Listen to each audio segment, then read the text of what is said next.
Hello students, Namaste. I am Udar Raj Misra, promoter lecturer from Gandhi Smarak Intermediate College, Raja Sultanpur, District Ambedkar Nagar. My dear students, today I will teach you the great poem named as The True Beauty, composed by the great poet of 17th century, Honorable Thomas Carey sir. प्रिय विद्यार्थियों, आज हम आपको महान कविता the true beauty, जिसके रचनाकार 17वीं शताब्दी के महान कवि थॉमस कैरे सर हैं, उसको पढ़ाएंगे। प्रिय विद्यार्थियों, what is beauty, what is true beauty, who is beautiful is a question of debate.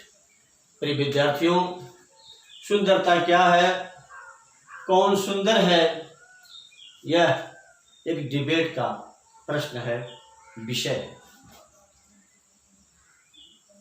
If anybody looks beautiful in your eyes, someone will abuse him और हर। अगर कोई आपकी दृष्टि में खूबसूरत लगता है तो कोई दूसरा उसकी निंदा भी करता है। It means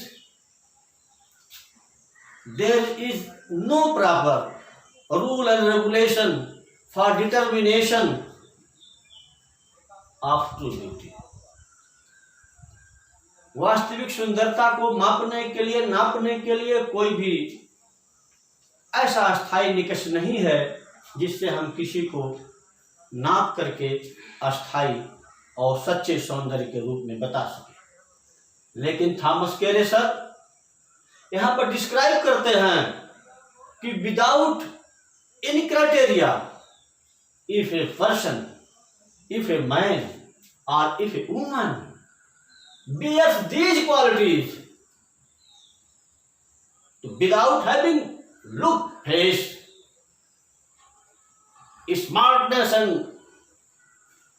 good body, having good qualities, having good manners, he is really beautiful। Thomas Carey sir कहते हैं कोई भी व्यक्ति, कोई भी पुरुष, कोई भी महिला भले ही शारीरिक रूप से बहुत सुंदर न हो, किंतु यदि उसके अंदर गुण सुंदर हैं, उसकी योग्यताएं हैं, तो अपने गुणों और योग्यताओं के आधार पर निश्चित रूप से वह वास्तविक रूप से सुंदर है। इस प्रकार थॉमस कैरे सर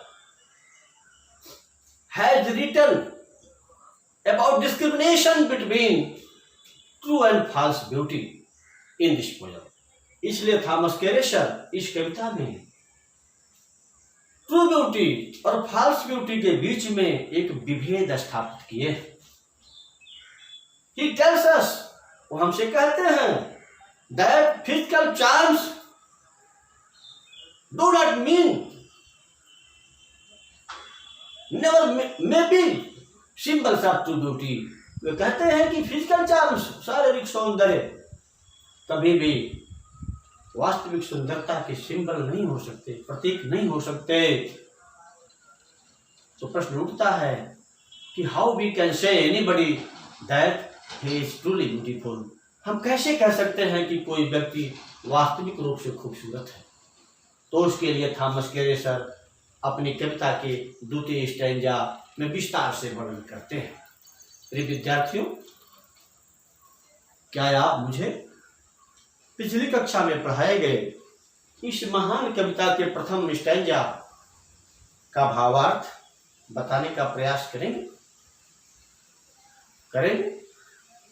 दिक्कत एक बार पुनः मुझको ही बताना पड़ेगा। चलिए, once more, please open your book and read with me the first stanza of this beautiful poem।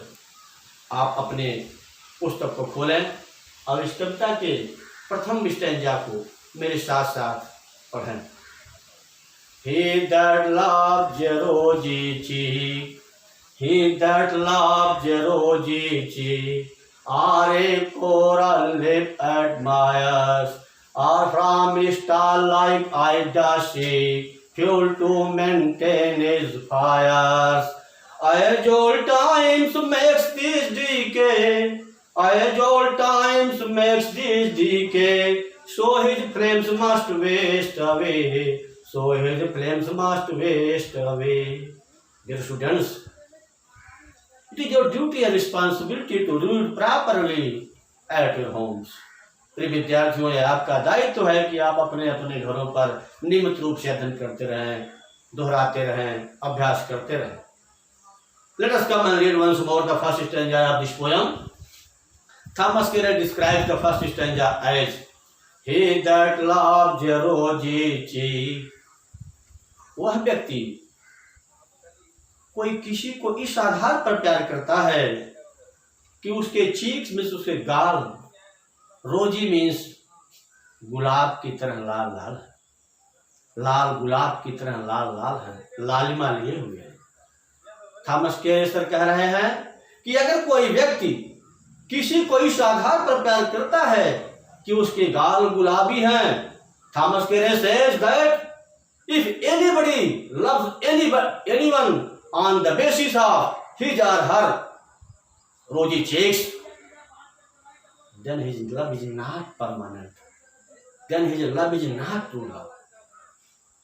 Thomas Carew sir पहली पंक्ति में ही कहते हैं कि अगर कोई व्यक्ति किसी को उसके गुलाबी गालों के आधार पर प्यार करता है तो गुलाबी गाल means symbol of physical beauty. गुलाबी गाल का मतलब हमारे शारीरिक सौंदर्य का जो प्रतीक है.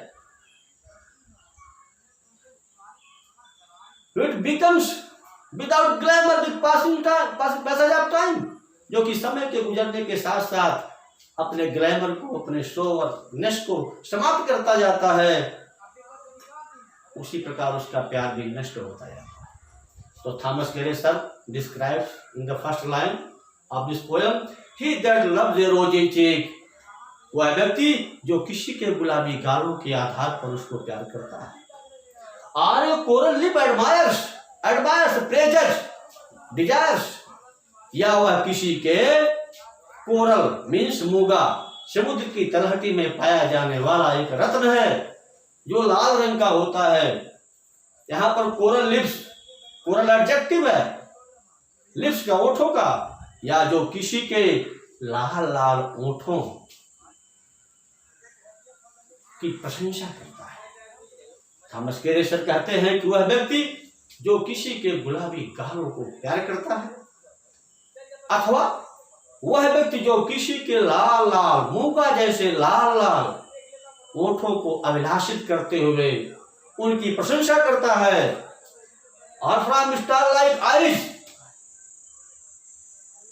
या उसके तारे जैसे नैनों से, स्टार लाइक आइज, तारों की तरह, जैसे आसमान में तारे टिमटिमाते हैं, चमकते हैं, उसी प्रकार जो किसी के तारों के समान चमकदार नेत्रों से does seek to maintain his fire, बढ़ता रहता है, लेता रहता है, his fires मेंटेन बनाए रखने के लिए, जो अपने प्रेम की अग्नि को, प्रेमाग्नि को जलाए रखने के लिए, मेंटेन रखने के लिए does seek, उनसे ऊर्जा प्राप्त करता रहता है, प्रेरणा प्राप्त करता रहता है.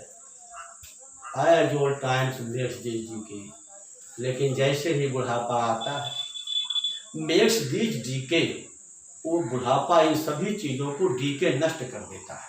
किन चीजों को कहते हैं?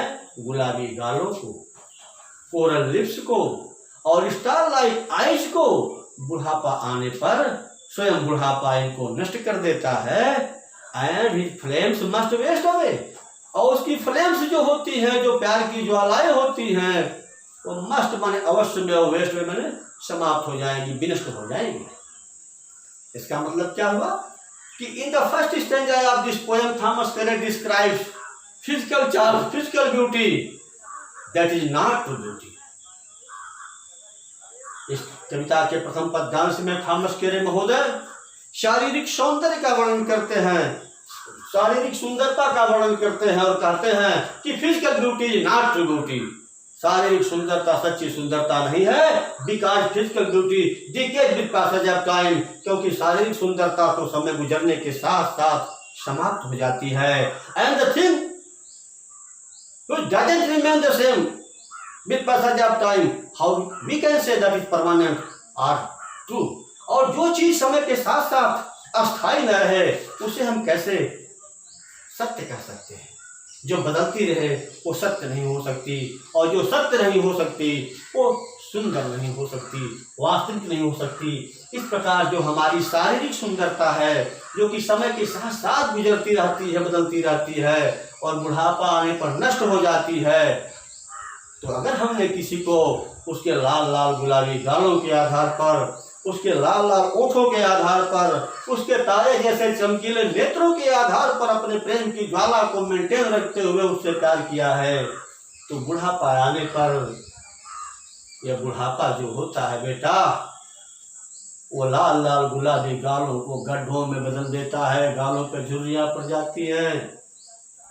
अगर आपने किसी के लाल लाल गुलाबी गालों के आधार पर उससे मोहब्बत की तो बुढ़ापे में तो आपका ताजिया दफन होना ही है, क्योंकि बुढ़ापे में तो गालों में गड्ढे पड़ जाएंगे, झुर्रियां पड़ जाएंगी, तो आपके द्वारा किया गया प्यार भी गड्ढे में चला जाएगा, झुर्रियां पड़ जाएंगी।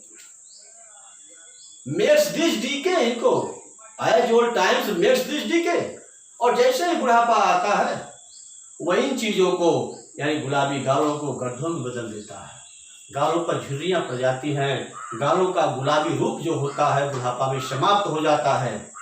कोरल लिप्स और जो लाल लाल ओठ जवानी के दिनों में जिनको आपने एडमायर से प्रेस किया है, प्रशंसा किया है, जिसके आधार पर किसी से प्रेम किया है, बुढ़ापा के दिनों में ओठ लटक जाते हैं, इनसे लाट टपकती है, इनकी भी सुंदरता समाप्त हो जाती है। तो लाल लाल ओठों के आधार पर किया गया आपका प्यार भी अस्थायी प्यार नहीं हो सकता, आपका प्यार यहाँ पर समाप्त हो जाता। इसी प्रकार थॉमस कैरेस वहां लिखते हैं, star like eye the ship to maintain his fires, जो तारे जैसे चमकीले नेत्रों से अपने प्रेम की अग्नि की ज्वाला को बनाए रखता है। लेकिन प्रिय बच्चों, बुढ़ापे के दिनों में as old times makes this decay, लेकिन जैसे ही बुढ़ापा आता है आंखों में भी तमाम प्रकार के रोग हो जाते हैं, आंखों में कीचड़ भर जाता है, आंखों में रोग मोतियाबिंद हो जाता है। जिन आंखों को स्टारलाइट जवानी के दिनों में कहा जाता था, बुढ़ापे के दिनों में उनमें गड्ढे हो जाते हैं, उनमें कीचड़ भर जाते हैं, अर्थात नेत्र भी अपनी सुंदरता को खो देते हैं। इस प्रकार अगर हमने किसी को उसके बाह्य सौंदर्य के आधार पर प्यार किया है, तो बुढ़ापा आने पर जब उसका बाह्य सौंदर्य समाप्त हो जाएगा तो हमारा प्यार निसंदेह समाप्त हो जाएगा, नष्ट हो जाएगा, और इस प्रकार प्यार जो होगा वो तकरार में बदल जाएगा। तो सुंदर कहाँ रहा, वह तो सुंदर नहीं कहा जा सकता है। इसलिए physical beauty is not true beauty. Thomas Carey said that love made on the basis of physical charms and external beauty is not true beauty. Thomas Carey कहते हैं कि बाह्य सौंदर्य और शारीरिक सौंदर्य के आधार पर स्थापित किया गया प्यार सच्चा प्यार नहीं है। Love made on the basis of external beauty is not true love. बाह्य सुंदरता के आधार पर स्थापित किया गया प्यार सच्चा प्यार नहीं है। Because physical charms is a subject, is a matter of decay with passage of time, क्योंकि शारीरिक सौंदर्य तो समय के साथ साथ नष्ट होने वाला चीज है, विनष्ट होने वाली वस्तु है। And the thing doesn't remain the permanent with all time, और जो चीज हमेशा एक समान नहीं रहती है, change with passage of time, समय के साथ साथ बदलती जाती है। which is decays with the passage of time, जो समय के साथ साथ नष्ट होती जाती है। we cannot say him true, उसे हम सत्य नहीं कर सकते। so physical charms means external beauty is not true, and love made on the basis of external beauty is not true love, और वह सुंदरता के आधार पर किया गया प्यार सच्चा प्यार नहीं हो सकता है। विद्यार्थियों, now I would like to tell you something about the second and concluding stanza of this poem. In this stanza, Thomas Carlyle describes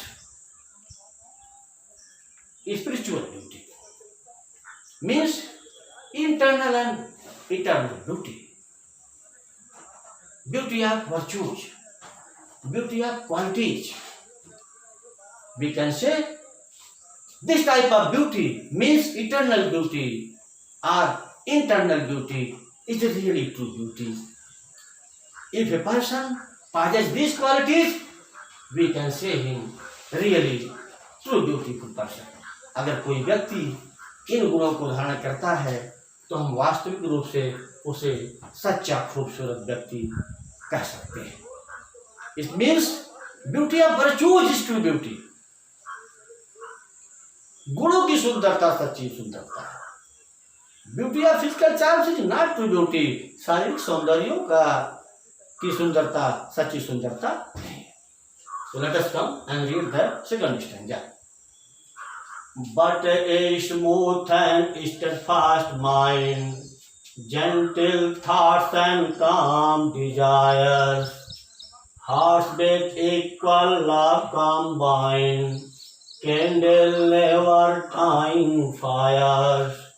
Where these are not, I despise, lovely cheeks or lips or eyes. Once more, I would like to read this stanza. But a smooth and steadfast mind, gentle thoughts and calm desires, hearts with equal love combine, kindle never dying fires. Where these are not, I despise, lovely cheeks or lips or eyes. My dear students, this stanza is the main theme of all religions. यह पद्यांश तो सभी धर्मों का मुख्य बिंदु है, base है. Thomas कैरिसर कहते हैं स्मूथ मीन्स आप तेज, चिकना पढ़ते हैं, छलकना, अर्थात जिस पर कोई गंदगी रुक ना सके, ठहर ना सके. कहते हैं but a smooth and steadfast mind. यहाँ माइंड के एडजेक्टिव है स्मूथ एंड स्टेडफास्ट. स्टेडफास्ट एक समान रहने वाला दृढ़ मस्तिष्क. If we want to be really beautiful person then we should have smooth and steadfast mind. अगर हम वास्तव में खूबसूरत मनुष्य होना चाहते हैं, वास्तव में सच्चे सुंदर होना चाहते हैं, तो हमें अपने मस्तिष्क को दृढ़ और सदैव एक समान रहने वाला बनाना होगा. यदि हमारा मस्तिष्क समय के साथ साथ विचलित होता जाता है, not remains the same but changes with passage of time.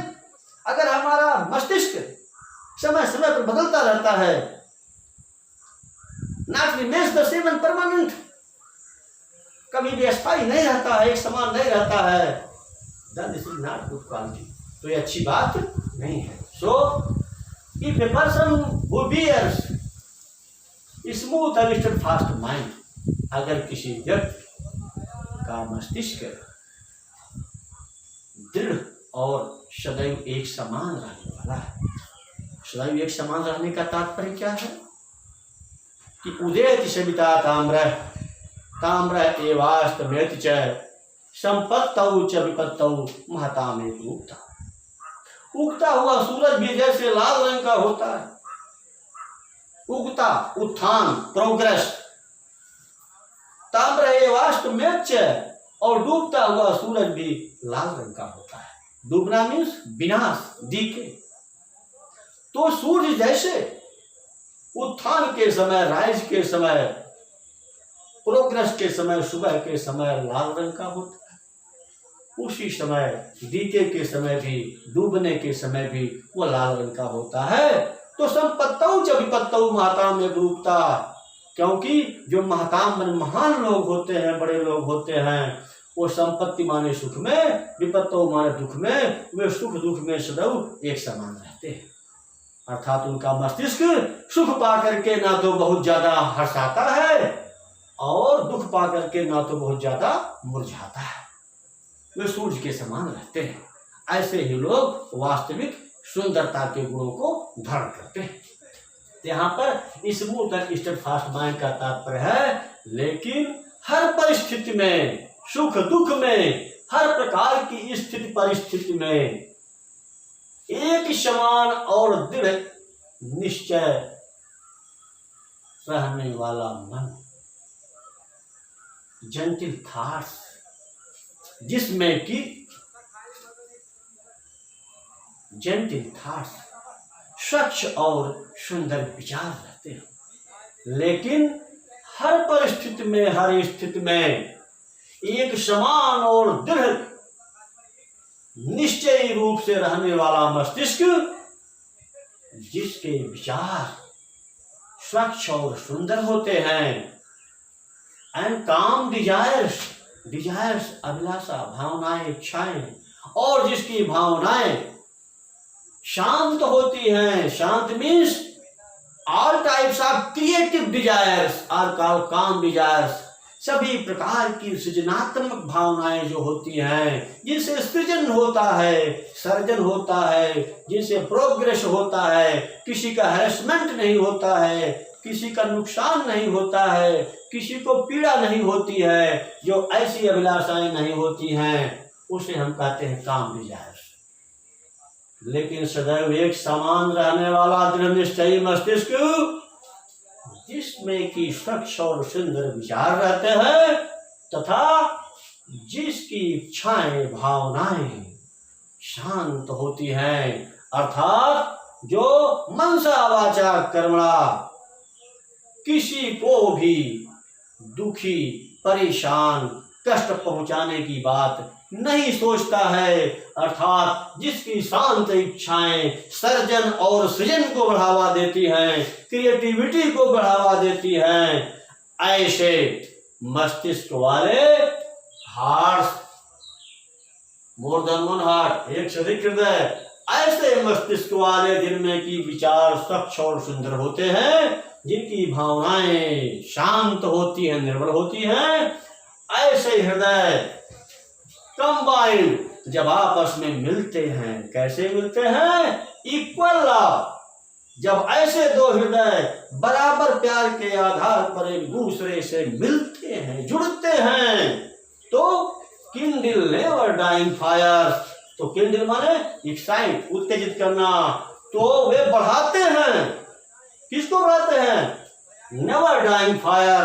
तो है प्रेम की कभी न बुझने वाली ज्वालाओं को सदैव उत्तेजित करते रहते हैं, अर्थात समान भाव से मिलने वाले ऐसे दो हृदय में जो स्थापित प्रेम होता है, उसकी भावनाएं कभी भी बुझने वाली नहीं होती हैं, उसके प्रेम की ज्वालाएं कभी भी नष्ट नहीं होती हैं, सदैव प्रज्वलित होती रहती हैं, अर्थात ऐसा प्यार ही अस्थायी प्यार होता है, अमृत को प्राप्त होता है, उसकी ज्वालाएं कभी बुझती नहीं।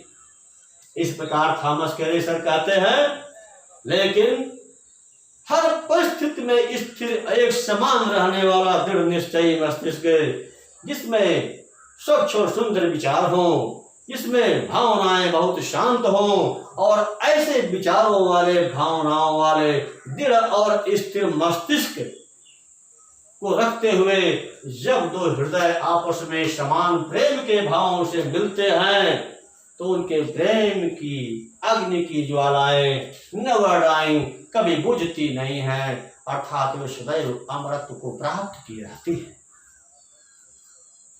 Means love made on the basis of virtues, love made on the basis of qualities remains the same all the time. गुणों के आधार पर स्थापित किया गया प्रेम, योग्यता के आधार पर किया गया प्रेम सदैव एक समान रहता है, नेवर डाइज, कभी मरता नहीं है। We can say these qualities symbols of true beauty. हम इन गुणों को वास्तविक सुंदरता की प्रतीक कह सकते हैं। And if a person bears these qualities, और अगर कोई व्यक्ति इन गुणों को धारण करता है, then we can say that person is really true beautiful person. कि हम कह सकते हैं कि वह व्यक्ति वास्तविक रूप में, सचमुच रूप में ही सच्चा सुंदर व्यक्ति है। अंतिम 2 लाइनों में थॉमस केरे सर पुनः एक बार थॉमस केरे makes a discrimination between true beauty and false beauty. Means Thomas Carey makes a discrimination between physical beauty and internal beauty, and he says that internal beauty is superior in comparison to physical beauty. वो कहते हैं where these are not I despise, where these are not, जहाँ ये सब नहीं है, what are not, क्या नहीं है, कहते हैं स्मूथ एंड स्टेडफास्ट माइंड, जहाँ पर सदैव एक समान रहने वाला दृढ़ निश्चयी मस्तिष्क नहीं है, जेंटिल थॉट्स नहीं है, काम डिजायर्स नहीं है, और heart with equal love combined, समान रूप से जहाँ दो हृदय आपस में नहीं मिलते हैं, आई डिस्पाइज, तो मैं वहां पर नफरत करता हूँ। किससे? लाल लाल गुलाबी गालों से, ओठों से और तारे जैसे चमकीलों से मैं नफरत करता हूँ। इस प्रकार Thomas Carew said that physical beauty is not true beauty, beauty of soul, beauty of mind is really true beauty. It means we can say that internal beauty is true beauty. Physical charms doesn't mean, and we can say that physical charms are not symbols of true beauty. बहुत बहुत धन्यवाद। जय हिंद, जय भारत।